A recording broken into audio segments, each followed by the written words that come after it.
చుట్టూ ఎడారి, వేల కిలోమీటర్ల వరకు విస్తరించిన ఎండిన భూమి. పచ్చదనం లేదు, నదులు లేవు, వ్యవసాయానికి అనుకూలమైన నేల లేదు. ఇలాంటి పరిస్థితుల్లో ఉన్న ఒక దేశం ప్రపంచంలోనే అత్యంత సంపన్న దేశాల్లో ఒకటిగా నిలవడం నిజంగా ఆశ్చర్యమే. అదే సౌదీ అరేబియా. ప్రకృతి వనరుల విషయంలో వెనుకబడినట్టుగా కనిపించిన ఈ దేశం భూగర్భంలో దాగి ఉన్న ఒకే ఒక్క సంపద వల్ల, అంటే చమురు వల్ల, ప్రపంచ రాజకీయాలు, ఆర్థిక వ్యవస్థలను కదిలించే స్థాయికి ఎదిగింది. ఈరోజు సౌదీ అరేబియా ప్రపంచ చమురు నిల్వలలో సుమారు 15 నుంచి 16% వాటా కలిగి ఉంది. 20వ శతాబ్దంలో ఈ చమురు ఈ దేశ విధినే మార్చేసింది. ఒకప్పుడు ఒంటెల కారవాన్లు తిరిగిన ఎడారుల్లో నేడు గాజు, ఉక్కు నగరాలు వెలిశాయి. ఒకప్పుడు నిశ్శబ్దంగా ఉన్న ప్రాంతాల్లో నేడు బిలియన్ల డాలర్ల వ్యాపారం జరుగుతోంది. కానీ ఇదే చమురు ఇప్పుడు సౌదీ అరేబియాకు శక్తిగా కాకుండా సమస్యగా మారుతోంది. ఒకప్పుడు సౌదీ అరేబియా దేశమంటే మన కళ్ల ముందు కనిపించేది అంతులేని ఎడారులు, ఒంటెల కాన్వాయ్లు, నిశ్శబ్దంగా సాగిపోయే జీవితం మాత్రమే. ప్రపంచ రాజకీయాలు, ఆర్థిక వ్యవస్థలపై ప్రభావం చూపే శక్తిగా సౌదీ మారుతుందని అప్పట్లో ఎవరూ ఊహించలేదు. కానీ 1938లో జరిగిన ఒక సంఘటన ఈ దేశ భవితవ్యాన్నే మార్చేసింది. ఎడారి ఇసుక పొరల కింద అపారమైన చమురు నిల్వలు వెలుగులోకి వచ్చాయి. మొదట ఇది ఒక సాధారణ ఖనిజ ఆవిష్కరణలా కనిపించినా కాలక్రమంలో అదే ప్రపంచాన్ని శాసించే ఆయుధంగా మారింది. సౌదీ అరేబియాను నిజంగా ప్రపంచ శక్తిగా నిలబెట్టిన ఘట్టం 1973లో చోటు చేసుకుంది. మధ్యప్రాచ్యంలో ఇజ్రాయెల్కు వ్యతిరేకంగా ఈజిప్ట్, సిరియాలు యుద్ధం చేస్తుండగా అమెరికా ఇజ్రాయెల్కు మద్దతుగా నిలిచింది. దీనికి ప్రతిగా అరబ్ దేశాలు చమురును రాజకీయ ఆయుధంగా ఉపయోగించాయి. చమురు సరఫరాను తగ్గించి ధరలను 4 రెట్లు పెంచాయి. ఫలితంగా పాశ్చాత్య దేశాల ఆర్థిక వ్యవస్థలు కుదేలయ్యాయి. ఆ క్షణమే ప్రపంచం సౌదీ అరేబియాను గౌరవంతో, కొంత భయంతో చూడటం ప్రారంభించింది. చమురు సంపద సౌదీకి అపారమైన ధనాన్ని తీసుకొచ్చింది. కానీ ఆ సంపద ఒక రకమైన బంగారు పంజరంగా మారింది. ప్రభుత్వానికి వచ్చిన ఆదాయం ఎంత ఎక్కువగా ఉందంటే ప్రజలకు విపరీతమైన రాయితీలిచ్చింది. విద్య ఉచితం, వైద్యం ఉచితం, పెట్రోల్ నీళ్ల ధర కంటే తక్కువగా లభించేది. ప్రభుత్వ ఉద్యోగాలే ప్రధాన ఉపాధిగా మారాయి. నేటికి దాదాపు 70% మంది సౌదీ పౌరులు ప్రభుత్వ రంగంలోనే పనిచేస్తున్నారు. కానీ ఈ వ్యవస్థకు ఒక పెద్ద లోపం ఉంది. ఒక దేశం మొత్తం ఒక్క వనరుపై ఆధారపడితే ఆ వనరుకు ప్రమాదం వచ్చినప్పుడు దేశమంతా కుదేలవుతుంది. 2014లో అదే జరిగింది. అంతర్జాతీయ మార్కెట్లో చమురు ధర బ్యారెల్కు $100 నుంచి $40కు పడిపోయింది. అప్పటి వరకు ఆర్థికంగా సురక్షితంగా ఉన్న సౌదీ ఒక్కసారిగా వణికిపోయింది. బడ్జెట్ లోటు పెరిగింది, విదేశీ నిల్వలు తగ్గడం మొదలైంది. ఇది కేవలం ఆర్థిక సంక్షోభం కాదు, భవిష్యత్తుకిచ్చిన హెచ్చరిక. ఈ పరిస్థితుల్లోనే crown prince Mohammed bin Salman 2016లో విజన్ 2030 అనే సాహసోపేతమైన ప్రణాళికను ప్రకటించారు. దీని లక్ష్యం చమురు మీద ఆధారపడని సౌదీ అరేబియాను నిర్మించటం. పర్యాటకం, టెక్నాలజీ, మౌలిక సదుపాయాలు, వినోద రంగం ద్వారా ఆదాయ వనరులను విస్తరించాలనేది ఈ విజన్ యొక్క మూల ఉద్దేశ్యం. దాదాపు $400 బిలియన్ పెట్టుబడితో పాటు మహిళలకు డ్రైవింగ్ హక్కులు, థియేటర్ల పునఃప్రారంభం వంటి సామాజిక మార్పులు కూడా ఇందులో భాగమయ్యాయి.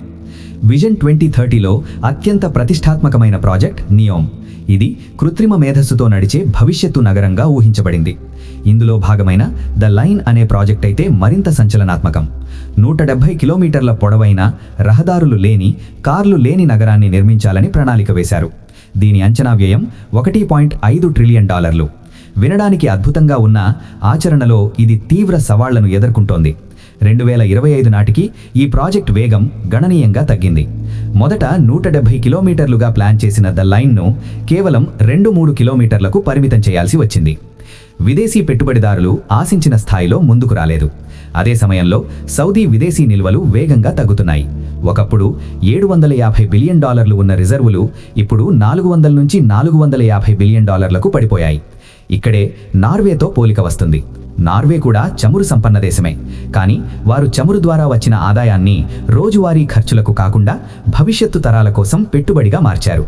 నార్వే సావరిన్ వెల్త్ ఫండ్ నేడు ప్రపంచంలోనే అతిపెద్ద నిధిగా $1.6 ట్రిలియన్ పైగా విలువ కలిగి ఉంది. అక్కడ ప్రజాస్వామ్యం, పారదర్శకత, జవాబుదారీతనం బలంగా ఉన్నాయి. సౌదీ పరిస్థితి భిన్నంగా ఉంది. అధికారం ప్రధానంగా రాజకుటుంబం చేతుల్లోనే ఉంది. నిర్ణయాలు ప్రజల అవసరాల కంటే దేశ ప్రతిష్టను పెంచే దిశగా తీసుకుంటున్నట్లు విమర్శలు ఉన్నాయి. అందుకే నియోమ్ వంటి ఖరీదైన ప్రాజెక్టులు ఆశించిన ఫలితాలు ఇవ్వలేకపోతున్నాయి. ఇదే సమయంలో ప్రపంచం ఎనర్జీ ట్రాన్సిషన్ దశలోకి అడుగుపెడుతోంది. ఎలక్ట్రిక్ వాహనాలు, సౌర మరియు పవన విద్యుత్ వేగంగా విస్తరిస్తున్నాయి. చమురు వినియోగం క్రమంగా తగ్గుతోంది. సౌదీకి అసలు భయం చమురు అయిపోవడం కాదు, చమురును కొనేవాళ్లే లేకపోవడం. చమురు అమ్ముడవ్వకపోతే ప్రభుత్వ రాయితీల వ్యవస్థ కూలిపోతుంది. మరో పెద్ద సవాలు జనాభా ఒత్తిడి. సౌదీ జనాభాలో దాదాపు 60-70% మంది 30 ఏళ్లలోపు వారే. వీరికి ఉద్యోగాలు కావాలి. ప్రభుత్వం ఇక అందరికీ ఉద్యోగాలు ఇవ్వలేని పరిస్థితిలో ఉంది. ప్రైవేట్ రంగం కూడా సరిపడా ఉపాధిని సృష్టించలేకపోతోంది. రాయితీలు తగ్గితే ఇప్పటివరకు ప్రశ్నలు అడగని ప్రజలు ప్రశ్నించటం మొదలుపెట్టే అవకాశం ఉంది. సౌదీ అరేబియా చరిత్రలో అత్యంత కీలక దశలో నిలబడి ఉంది. విజన్ 2030 ద్వారా కొన్ని మార్పులు వచ్చాయి. పర్యాటకం పెరిగింది, మహిళలకు స్వేచ్ఛ వచ్చింది. కానీ ఇవి ఇంకా పునాది స్థాయిలోనే ఉన్నాయి. కేవలం విలాసవంతమైన నగరాలు, క్రీడా ఈవెంట్లతో దేశ భవిష్యత్తు సురక్షితం కాదు. వ్యవస్థలో లోతైన మార్పులు అవసరం. నార్వే భవిష్యత్తును ముందుగానే సురక్షితం చేసుకుంది. సౌదీ మాత్రం ముందుగా వైభవాన్ని చూపించి ఇప్పుడు భవిష్యత్తును కాపాడుకునే ప్రయత్నంలో ఉంది. చరిత్ర చెప్పే పాఠం ఒక్కటే: సమయాన్ని గుర్తించని దేశాలు ఎంత సంపద ఉన్నా వెనకబడిపోతాయి. రాబోయే 10 ఏళ్లు సౌదీ అరేబియాను ఒక విజయగాథగా మారుస్తాయా లేక ఒక హెచ్చరికగా మిగిలిపోతుందా అనేది కాలమే నిర్ణయిస్తుంది. భారతదేశానికి సౌదీ అరేబియా కేవలం ఒక చమురు సరఫరా దేశం మాత్రమే కాదు, ఒక కీలకమైన వ్యూహాత్మక భాగస్వామి కూడా. సౌదీ అరేబియాలో జరుగుతున్న ఆర్థిక, సామాజిక, రాజకీయ మార్పులు భారత్పై నేరుగా మరియు పరోక్షంగా ప్రభావం చూపుతున్నాయి. ముఖ్యంగా ఇంధన భద్రత విషయంలో భారత్ తన చమురు అవసరాలలో పెద్ద భాగాన్ని సౌదీ అరేబియా నుంచే దిగుమతి చేసుకుంటోంది. అయితే సౌదీ తన ఆర్థిక వ్యవస్థను చమురుపై ఆధారపడకుండా విస్తరించేందుకు ప్రయత్నిస్తున్న క్రమంలో భారత్ కూడా కొత్త అవకాశాలను అన్వేషిస్తోంది. గ్రీన్ హైడ్రోజన్, సౌరశక్తి, విండ్ ఎనర్జీ వంటి పునరుత్పాదక ఇంధన రంగాల్లో భారత్ సౌదీ భాగస్వామ్యం పెరుగుతోంది. ఇది భవిష్యత్ ఇంధన అవసరాలకు భారత్కు భద్రతను అందించే ఒక వ్యూహాత్మక అడుగు. ప్రవాస భారతీయుల విషయంలో సౌదీ మార్పులు మిశ్రమ ప్రభావాన్ని చూపుతున్నాయి. సౌదీ అరేబియాలో సుమారు 25 లక్షల మంది భారతీయులు నివసిస్తూ వివిధ రంగాల్లో పనిచేస్తున్నారు. విజన్ 2030లో భాగంగా అమలవుతున్న సౌదీకరణ విధానంతో తక్కువ నైపుణ్యం కలిగిన కార్మికులకు కొంత అవకాశాలు తగ్గుతున్నాయి. కానీ అదే సమయంలో technology, health care, tourism, engineering వంటి రంగాల్లో నైపుణ్యం కలిగిన భారతీయ నిపుణులకు కొత్త అవకాశాలు తెరుచుకుంటున్నాయి. ఇది భారత యువతకు ఒక హెచ్చరిక కూడా. భవిష్యత్ ఉద్యోగాలకు నైపుణ్యాలు కీలకమని. పెట్టుబడుల పరంగా చూస్తే సౌదీ అరేబియా భారత్పై భారీ నమ్మకం చూపుతోంది.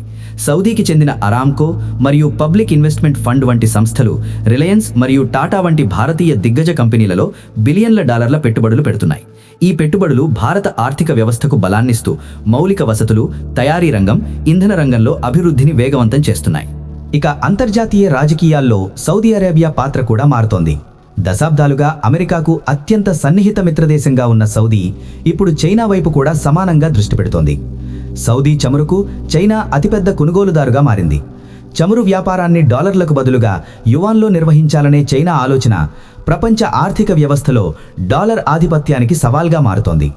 అదే సమయంలో సౌదీ అరేబియా బ్రిక్స్ కూటమిలో చేరడం కూడా ఒక కీలక సంకేతం.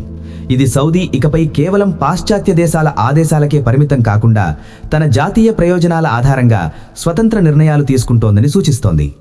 ఈ మార్పు ప్రపంచ రాజకీయ సమీకరణాలను కొత్త దిశలో నడిపించే అవకాశం ఉంది. పర్యావరణ పరిరక్షణలో కూడా సౌదీ అరేబియా కీలక అడుగులు వేస్తోంది. ఎడారి దేశమైన సౌదీలో వాతావరణ మార్పుల ప్రభావం తీవ్రంగా ఉండటంతో సౌదీ గ్రీన్ ఇనిషియేటివ్ను ప్రారంభించారు. ఎడారిలో 1000 కోట్ల చెట్లు నాటడం ద్వారా ఉష్ణోగ్రతలను తగ్గించాలనే లక్ష్యాన్ని పెట్టుకున్నారు. ఇది ప్రపంచంలోనే అతిపెద్ద పర్యావరణ పునరుద్ధరణ ప్రయత్నాల్లో ఒకటిగా భావించబడుతోంది. క్లీన్ ఎనర్జీ రంగంలో సౌదీ చేస్తున్న ప్రయత్నాలు మరింత ఆసక్తికరంగా ఉన్నాయి. నియోమ్ నగరంలో ప్రపంచంలోనే అతిపెద్ద గ్రీన్ హైడ్రోజన్ ప్లాంట్ నిర్మాణం జరుగుతోంది. ఒకప్పుడు చమురు అమ్మే దేశం రేపటి రోజుల్లో ప్రపంచానికి స్వచ్ఛమైన ఇంధనాన్ని సరఫరా చేసే దేశంగా మారాలని సౌదీ లక్ష్యంగా పెట్టుకుంది. ఆర్థిక మార్పులకు సామాజిక సంస్కరణలు కూడా అవసరమని సౌదీ యువ నాయకుడు మొహమ్మద్ బిన్ సల్మాన్ నమ్ముతున్నారు. అందులో భాగంగా మహిళల భాగస్వామ్యాన్ని పెంచారు. ఒకప్పుడు మహిళలకు అనేక ఆంక్షలు ఉన్న దేశంలో ఇప్పుడు సౌదీ శ్రామిక శక్తిలో మహిళల వాటా 30% పైగా పెరిగింది. ఇది దేశ జీడీపీ వృద్ధికి అదనపు బలాన్ని అందిస్తోంది. వినోదం మరియు సంస్కృతి రంగాల్లో కూడా సౌదీ పూర్తిగా మారిపోయింది. ఒకప్పుడు సినిమా థియేటర్లు కూడా లేని దేశంలో ఇప్పుడు అంతర్జాతీయ మ్యూజిక్ కాన్సర్ట్లు, ఫార్ములా 1 రేసులు, పర్యాటక ఉత్సవాలు జరుగుతున్నాయి. ఇది యువతను ఆకట్టుకోవడమే కాకుండా చమురు కాని ఆదాయ మార్గాలను పెంచే వ్యూహంగా మారింది. అయితే సౌదీ అరేబియా ఎదుర్కొంటున్న అతిపెద్ద సవాలు దాని రాజకీయ వ్యవస్థే. ఒకే వ్యక్తి చేతిలో అధికారం ఉండటంతో నిర్ణయాలు వేగంగా తీసుకోవచ్చు. నియోమ్ వంటి భారీ ప్రాజెక్టులు దీనికి ఉదాహరణ. కానీ అదే సమయంలో ఆ నిర్ణయాలు తప్పైతే వాటిని సరిదిద్దే ప్రజాస్వామ్య వ్యవస్థ అక్కడ బలహీనంగా ఉంది. ఇక పన్నుల భారం కూడా ఒక కొత్త సమస్యగా మారుతోంది. ఇప్పటివరకు ప్రజలకు ఉచిత సౌకర్యాలు అందించిన ప్రభుత్వం ఇప్పుడు వ్యాట్ వంటి పన్నులు విధిస్తోంది. ప్రజలు పన్నులు చెల్లించడం ప్రారంభించినప్పుడు ప్రభుత్వంపై జవాబుదారీతనం కోరడం సహజం. ఇది భవిష్యత్తులో రాజవంశానికి రాజకీయ సవాళ్లను తీసుకురావచ్చు. చరిత్రలో అనేక దేశాలు వనరుల శాపం వల్ల కుప్పకూలాయి. సౌదీ అరేబియా ఆ శాపం నుంచి బయటపడేందుకు తీవ్రంగా ప్రయత్నిస్తోంది. చమురు నిల్వలు ఇంకా ఉన్నప్పటికీ సమయం మించిపోకముందే మార్పు దిశగా అడుగులు వేయడం ప్రశంసనీయం. కానీ ఈ మార్పు కేవలం ఆకాశ హర్మయాలకే పరిమితం కాకుండా సాధారణ సౌదీ పౌరుడి జీవితంలో స్థిరత్వాన్ని తీసుకురావాల్సిన అవసరం ఉంది. వచ్చే 10 ఏళ్లలో సౌదీ అరేబియా నిజంగా ఒక కొత్త టెక్ హబ్గా మారుతుందా, లేక చమురు మీద ఆధారపడిన దేశంగానే మిగిలిపోతుందా అన్నది వారి పారదర్శకత, స్థిరమైన నిర్ణయాలు మరియు ప్రజల భాగస్వామ్యంపై ఆధారపడి ఉంటుంది. ఏది ఏమైనా సౌదీ అరేబియా ప్రయాణం మాత్రం ప్రపంచ ఇంధన చరిత్రలో ఒక ఉత్కంఠభరితమైన అధ్యాయంగా నిలవడం ఖాయం.